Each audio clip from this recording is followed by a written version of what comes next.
तो हमारे जो मछुआरे भाई बहन हैं जो समुद्र में मछली पकड़ने जाते हैं समय समय पे, तो उनकी मदद के लिए जो यंत्र एक बनाया गया है इसरो द्वारा, और ऐसे 1 लाख यंत्र अलग अलग बोट में लगाए जा रहे हैं। सब 20 मीटर बोट में लगाए जाते हैं।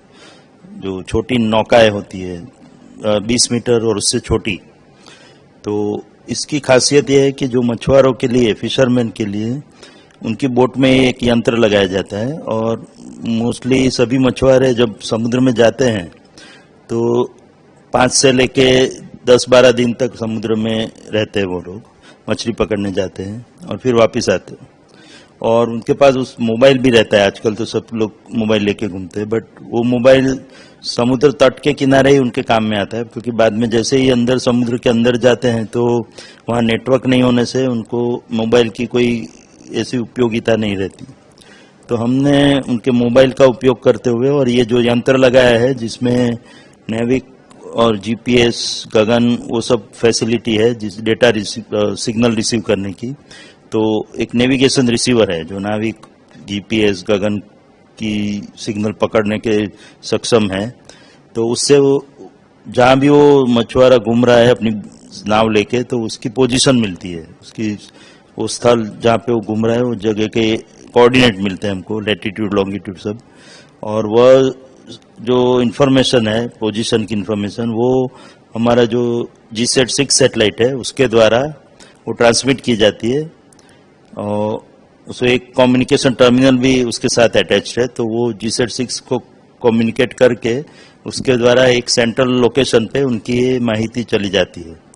तो ये माहिती हमारे गुड़गांव सेंटर में जाती है जहाँ पे इंडियन नेवी को इन्फॉर्मेशन मिलती रहती है।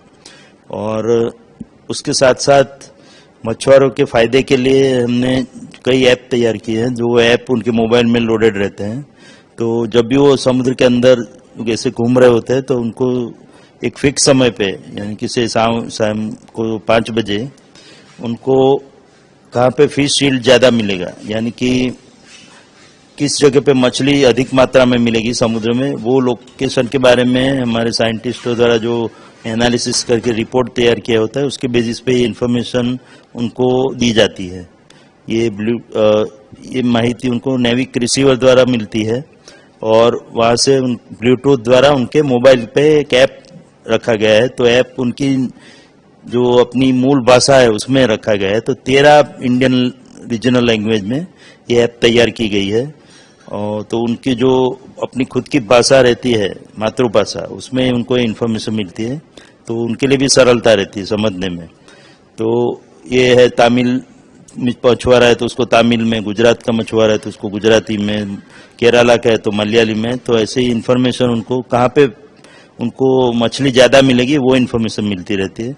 इसके अलावा वो जब इंटरनेशनल वाटर क्रॉस करते हैं, यानी कि कुछ मछुआरे जो इधर सौराष्ट्र से जाते हैं तो वो गुजरात के मछुआरे वो पाकिस्तान की ओर चले जाते हैं, तो उनको वार्निंग दी जाती है कि जब वो इंटरनेशनल वाटर, पाकिस्तान के वाटर में एंटर करते हैं तब उनको ये हिदायत दी जाती है कि आप अभी इंटरनेशनल वाटर क्रॉस कर रहे हैं और पाकिस्तान की ओर जा रहे हैं, तो वो अलर्ट हो जाएंगे। तो उनको ये वार्निंग मिलती रहती है। उसी तरह से जो तमिलनाडु, केरला के मछुआरे जो श्रीलंका की ओर चले जाते हैं तो उनको भी ये माहिती मिलती रहती है कि वो इंटरनेशनल वाटर क्रॉस ना करे उसके लिए।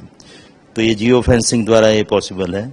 तीसरा, जब भी साइक्लोन आने की संभावना रहती है तो हमको पहले से ही, आजकल तो साइक्लोन के बारे में पता लग जाता है सैटेलाइट के माध्यम से। तो ये इन्फॉर्मेशन हम उनको एडवांस में पहुंचा देते हैं कि अभी नेक्स्ट 4-5 दिन में बड़ा साइक्लोन आने वाला है, तो आप जल्दी से वापस लौट आओ। तो जो पहले पॉसिबल नहीं था उनको इन्फॉर्मेशन पहुंचाना, तो ये टर्मिनल के द्वारा वो इन्फॉर्मेशन भी उनको पहुंचाई जाती है नेविगेशन रिसीवर द्वारा। और नेविगेशन रिसीवर अभी तो जीपीएस सिग्नल, नाविक सिग्नल सभी पकड़ पाता है, बट भविष्य में हमारी ऐसी इच्छा है कि पूरा ये नेविगेशन रिसीवर हमारे नाविक सैटेलाइट के सिग्नल के द्वारा ही चलेगा। अभी 4 नाविक सैटेलाइट एक्टिव है।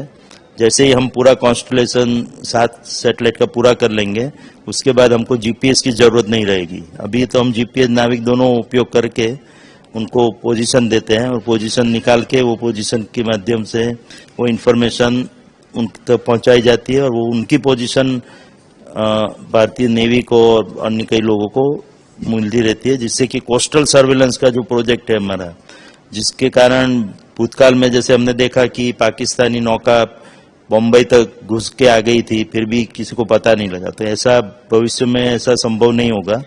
कोई भी अनजानी बोट भारत के समुद्र में अगर प्रवेश करती है तो तुरंत ही उसका पता लग जाएगा, क्योंकि हमारी सब बोटों में ये टर्मिनल लगे हुए हैं। तो कुल 1 लाख बोट हमारे सर्विलेंस में रहते हैं। तो कोई अनजानी बोट अगर आने की कोशिश करती है तो उनका बारे में हमको पूरी माहिती, पूरी इंफॉर्मेशन मिल जाएगी और हम प्रॉपर मिलिट्री एक्शन ले पाएंगे।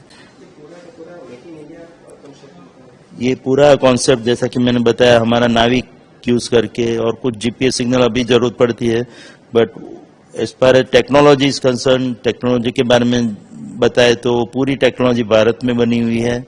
सैटेलाइट भी भारत के उपयोग में ला रहे हैं और उसके यूजर भी हमारे भारत के नागरिक, हमारे मछुआरे हैं। तो पूरी तरह से जो मोदी साहब का एक प्रयास है और आइडिया है कि देश में आत्मनिर्भरता बढ़े, उसकी ओर ये कदम उठाए गए हैं कि पूरा कोस्टल सर्वेलेंस प्रोजेक्ट जो है वो इंडिजिनस एलिमेंट यानी कि भारत में बने हुए यंत्रों द्वारा ये पूरा आत्मनिर्भरता का एक अच्छा नमूना है, कि जिसमें भारत के सैटेलाइट द्वारा जो दिए गए सिग्नलों का उपयोग करते हुए, भारत के इंडस्ट्री द्वारा बनाए गए यंत्र यूज करते हुए हम भारत के लोगों को और भारत के मछुआरों को लाभ हो, उसकी तरह से ये पूरा प्रोजेक्ट तैयार किया गया है। उसका एग्जीक्यूशन अभी अमल में हो रहा है। हमारे इसरो का जो एनसेल पब्लिक सेक्टर यूनिट है, न्यू स्पेस इंडिया लिमिटेड, उसके द्वारा इसको एग्जीक्यूट कर रहे हैं। और इसरो का जो हमारा अंतरिक्ष उपयोग केंद्र, स्पेस एप्लीकेशन सेंटर अहमदाबाद का जो केंद्र है, वो उसमें पूरी तरह कार्यरत है। और उनको जो भी सलाह मशवरा चाहिए, जो भी कंसल्टेंसी चाहिए, उनको जो भी सपोर्ट चाहिए, वो सब पूरा अहमदाबाद का इसरो का ये केंद्र अंतरिक्ष उपयोग